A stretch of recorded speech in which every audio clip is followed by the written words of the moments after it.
There is a specific kind of legal vertigo that takes hold when one begins to peel back the layers of the American jurisdictional landscape.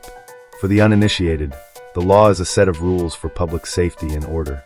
However, historical archives and deep-level legal synthesis suggest a far more unsettling reality. The government we interact with daily is a facade, a sophisticated jurisdictional overlay masking a corporate operational structure. Let's examine the specific statutes, treaties, and codes that reveal how the American legal system has been quietly transformed from a constitutional republic into a web of international commercial contracts. What history book, what religious book tells you that the government was there for you and helping you? Like, wasn't it the government who killed Jesus? It was the government who took your land, who took the land, they stole this land. Like, there's no history book, there's no religious book that ever said that the government was here to help you. So just keep that in mind.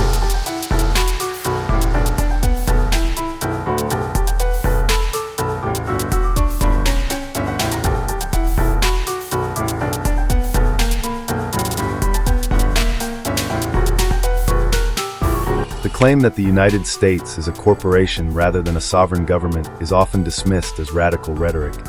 Yet the legal geography is grounded in the U.S. Code itself. What position do you think I learned first of a corporation? The LLC? No, The positions. Oh, position. The CEO? President. President. Oh, that makes sense. Yeah. President. Second position, vice president. Treasurer. Starting to sound like a government now. Because 28 U.S.C. subsection 15A says what? United States is a federal corporation. Yep, for sure. Right? And what do corporations have? Presidents. Yeah. Vice presidents. Sure. So boom, I started learning. I learned before I went to the LLC. Yeah. Corporations matched almost directly up to trust. Wow. Because with LLCs, because you got one, we hand out percentages, Yeah, right? Sure. Yep. And corporations, what do they hand out? Do you know? Shares? Shares. Yes. You get shares in the company. So as soon as you start a corporation, you're giving out, you're going to tell how many shares you have. Yeah. You know, just like it. So with a trust, they hand out shares too, or just units. Yep. You can do units, trust certificate units, or beneficial units. Under Title 28 U.S.C. 3002 Section 15A, the law explicitly defines the United States as a federal corporation. This is not merely a technicality. It is a fundamental shift in status that occurred on December 26, 1933. The 49 Statute 3097 Treaty Series 881, the Convention on Rights and Duties of States, allegedly signaled the moment Congress replaced domestic statutes with international law, placing the American states under a global jurisdictional umbrella. This transition mirrors the Dutch collapse template, a historical precedent where an empire shifts from production to financial management, eventually cannibalizing itself through debt and false bookkeeping. In this framework, the citizen is no longer a constituent but a debtor customer, and the state acts as a federal subcontractor, providing services under contract. Title 28 U.S.C. 3002 Section 15A states that the United States is a federal corporation and not a government, including the judiciary procedural section. The trademark and their signature, the trademark and the thumbprint, even your electronic signature, you need to trademark it. The stamp of your foot, you know, the sole prop, you can trademark that, you know, so they can't use your essence. I just want y'all to know that. So, you know, when you get booked in jail, they want your thumbprint and signature, right? So you can get out those contracts because you're already trademarked.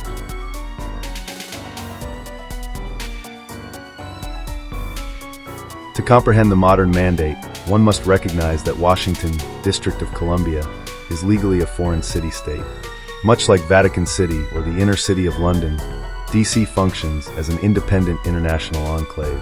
Historical records indicate that while Philadelphia remains the actual national capital, the District of Columbia has been under the occupation of a British territorial government since 1861. This municipality of Washington is a foreign enclave set apart for federal subcontractors to conduct business. From a deep legal perspective, any action taken by the District of Columbia is the act of a foreign entity whose jurisdiction does not inherently touch the soil of the sovereign states. It is a jurisdictional Trojan horse. It exists as an independent entity that could be excised from the continent without technically violating American airspace. yet it exerts control through the legalization of criminal financial activities.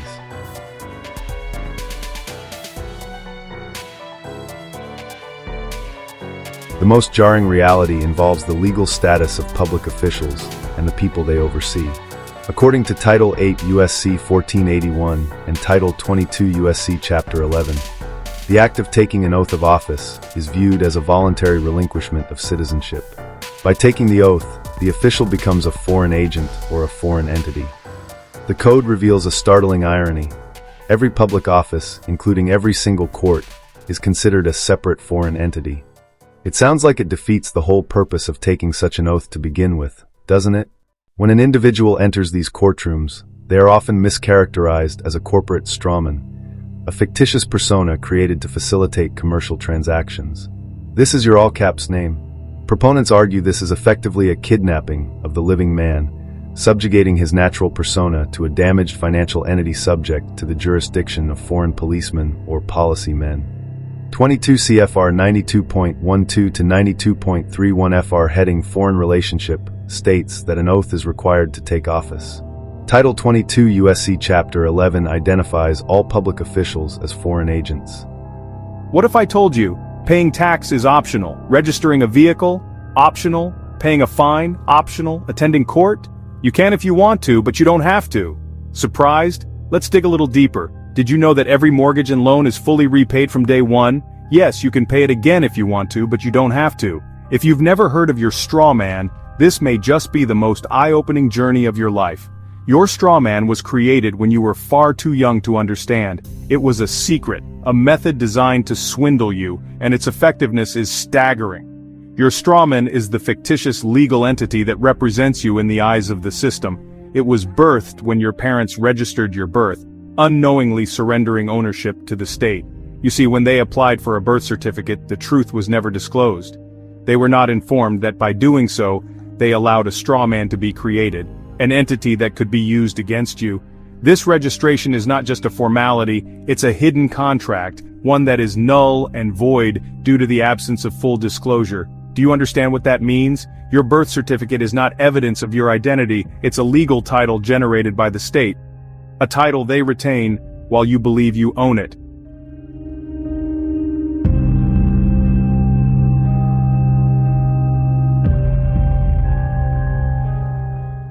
The modern judiciary has evolved into what Thomas Jefferson feared most: a judicial oligarchy. Jefferson described federal judges as sappers and miners who work underground to undermine the foundations of the Confederated fabric. This critique is sharpened by the 1950 investigation of the 81st Congress, which suggested that the Bar Association was founded and run by communists. Consequently, any official who is a member of the bar is seen as loyal to the association rather than the people. Since 1789, the system has arguably lacked true constitutional judges. Instead, the bench is occupied by administrative officers overseeing business transactions. These unaccountable lawyers treat the law as a commodity, where the Constitution means only what the court decides it means at any given moment. Show me that age and country where the rights and liberties of the people were placed on the sole chance of their rulers being good men, without a consequent loss of liberty. I say that the loss of our dearest privilege has ever followed with absolute certainty every such mad attempt. Patrick Henry. What if the moment you hire your attorney, you give up your rights? What if the key to the courtroom wasn't a license, but a secret handshake? The moment you hire an attorney, you're told you've gained an advocate. But what they don't tell you is that you've also become a ward of the court, a player in their game, by their rules. They speak in so-called layman's terms, not to simplify, but to assert their version of reality. What they hold is a bar association card. It is not a license from the people. It is a membership card to a private fraternity, an exclusive club with its own rules and its own agenda. They have sworn an oath to the guild, not to you. You're told you've become a client, but what they don't tell you is that you've also become a ward of the court, a subject in the system you don't control. They call them lawyers or lawmen, but the truth is hidden in plain sight. They speak in layman's terms, not to simplify things for you, but to assert their own version of reality. They practice as an attorney at law, a title that denotes the color of law, a semblance, a shadow of that which is real, but not the law itself. They show you a bar card, but where's the license? There is none, because no one can license you to exercise the rights you were born with.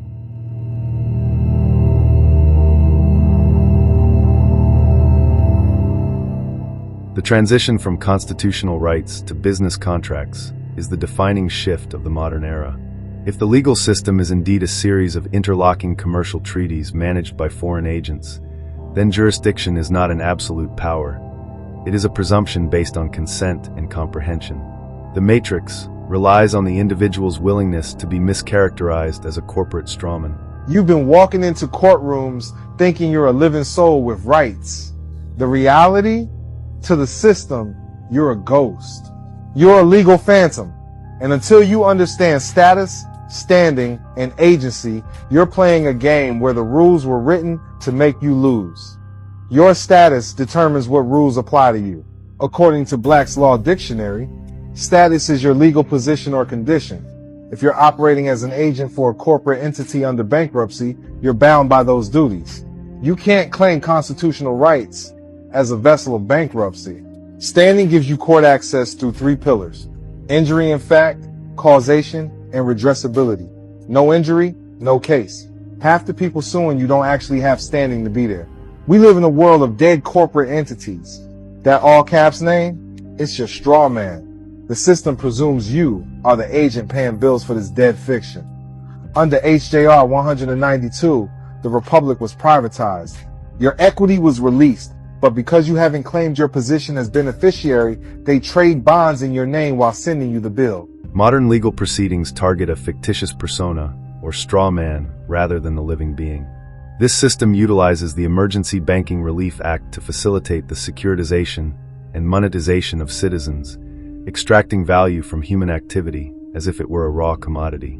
Under FRCP 12b-6, the prosecution effectively fails if they cannot prove the parties involved are corporate entities, yet the system relies on the citizen's silent consent to this mischaracterization. In a sane world, there is no such thing as silent consent. Consent is the act of giving formal authorization. No act at all isn't an act. You can't give permission by not giving permission. You seem to consider the judges as the ultimate arbiters of all constitutional questions. A very dangerous doctrine indeed, and one which would place us under the despotism of an oligarchy. Thomas Jefferson. This centralization reflects the warnings of anti-federalists like Brutus and George Mason, who predicted the federal judiciary would possess unlimited power to destroy state relevance.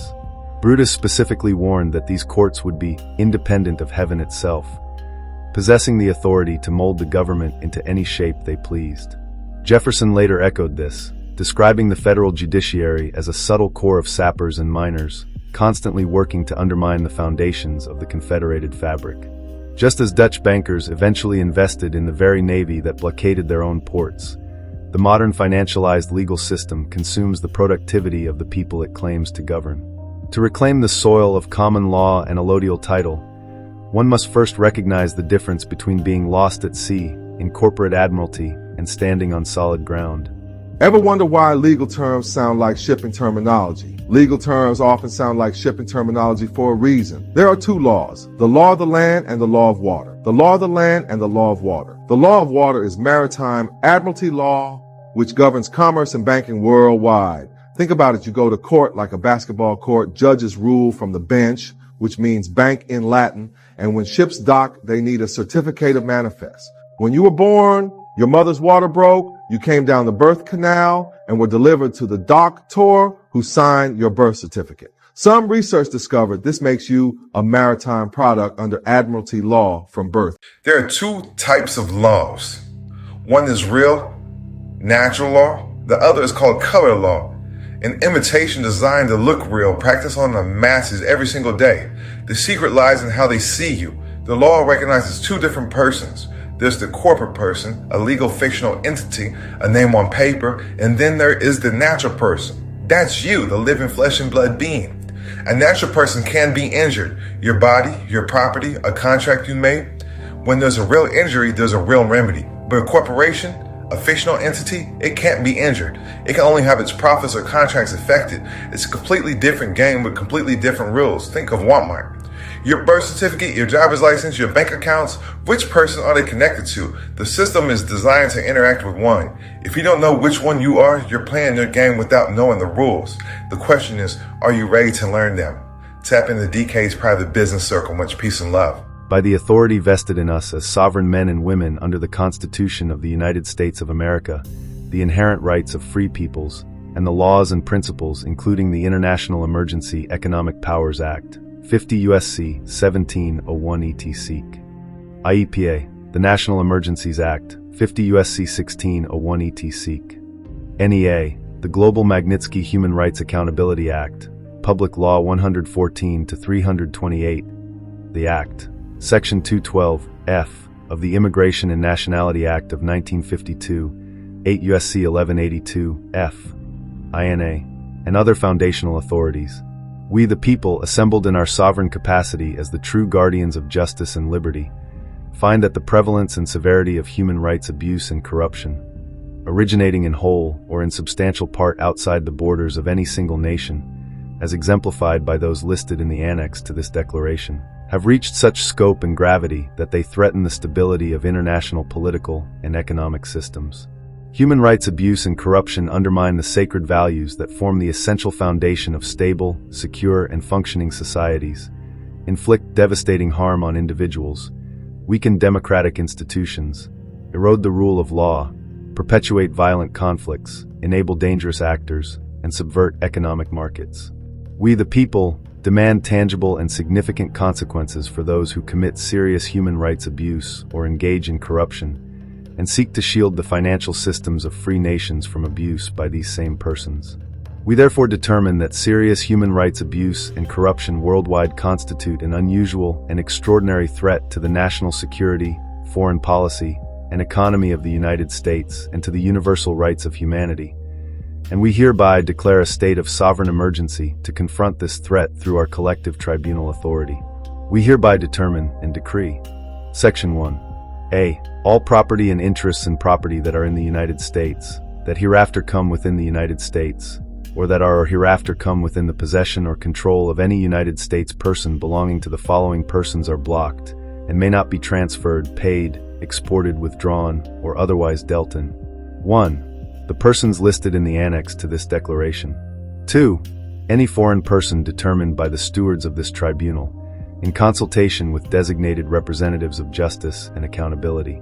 A. To be responsible for or complicit in, or to have directly or indirectly engaged in serious human rights abuse. B. To be a current or former government official, or a person acting for or on behalf of such an official, who is responsible for or complicit in, or has directly or indirectly engaged in. 1. Corruption, including the misappropriation of state assets, the expropriation of private assets for personal gain, corruption related to government contracts or the extraction of natural resources, or bribery, or 2. The transfer or the facilitation of the transfer of the proceeds of corruption.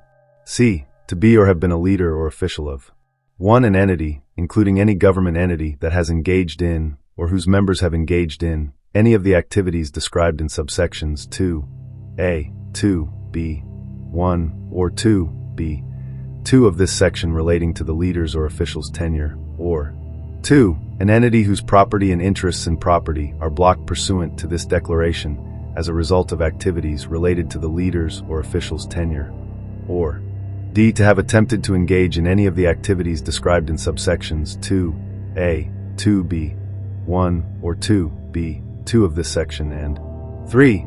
Any person determined by the stewards of this tribunal, in consultation with designated representatives of justice and accountability. A. To have materially assisted, sponsored, or provided financial, material, or technological support for, or goods or services to or in support of 1. Any activity described in subsections 2a, 2b, 1, or 2b, 2 of this section that is conducted by a foreign person.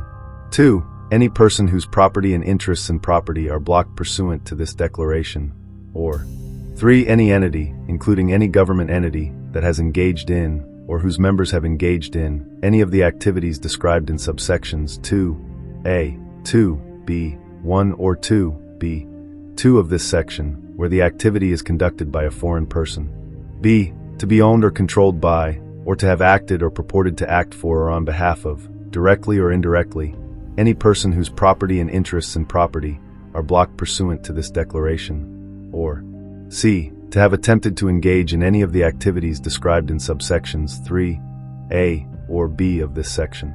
b. The prohibitions in subsection a of this section apply except to the extent provided by statutes, or in regulations, orders, directives, or exemptions that may be issued pursuant to this declaration, and notwithstanding any contract entered into or any license or permit granted before the effective date of this declaration.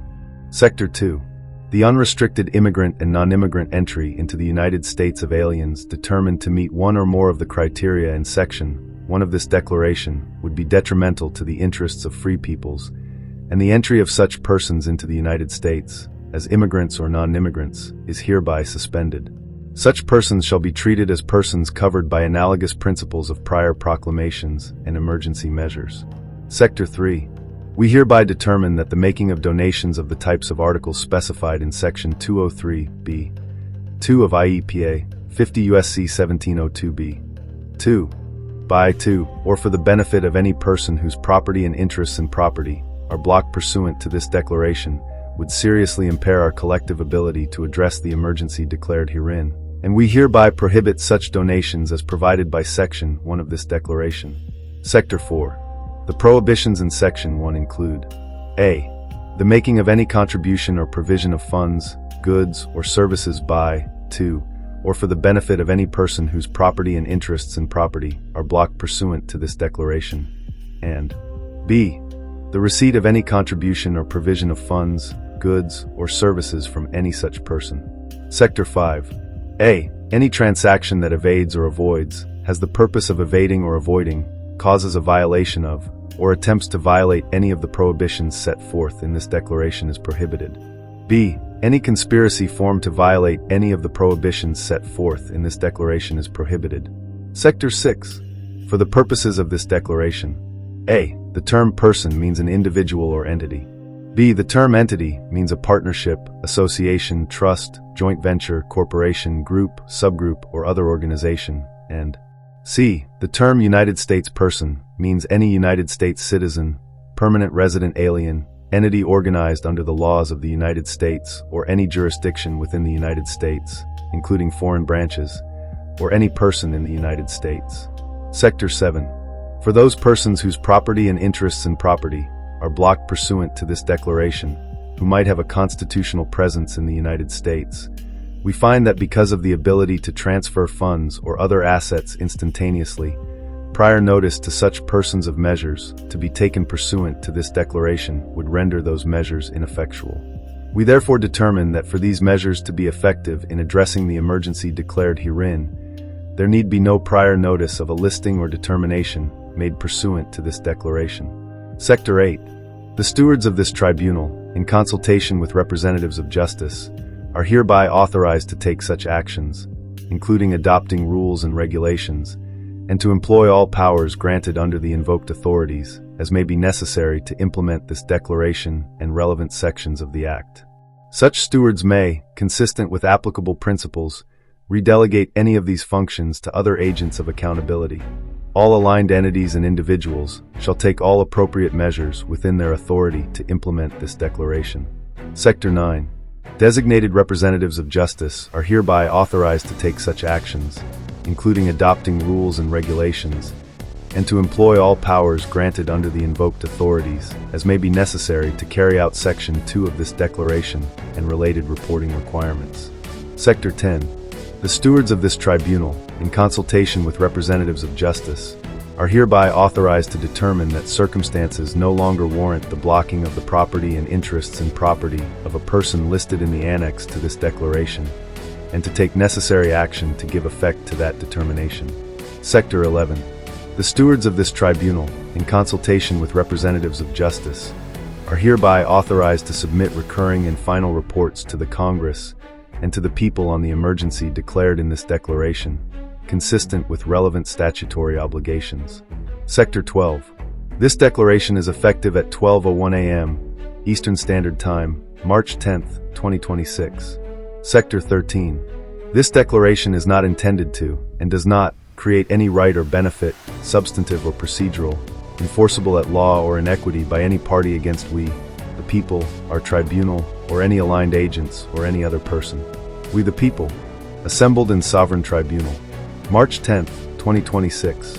The evidence suggests that we are living in a system where legal proceedings are merely administrative disputes between corporate entities. If the court is a corporation and the judge is an administrator, whose law are you truly operating under? If our legal system is built on a series of unexamined contracts, what happens when we simply refuse to comprehend and refuse to consent? They forgot to tell you the most important secret of all. The true law isn't in their books or their gilded courtrooms. It resides with you. It is within you. You are the law. It's time to remember who you are.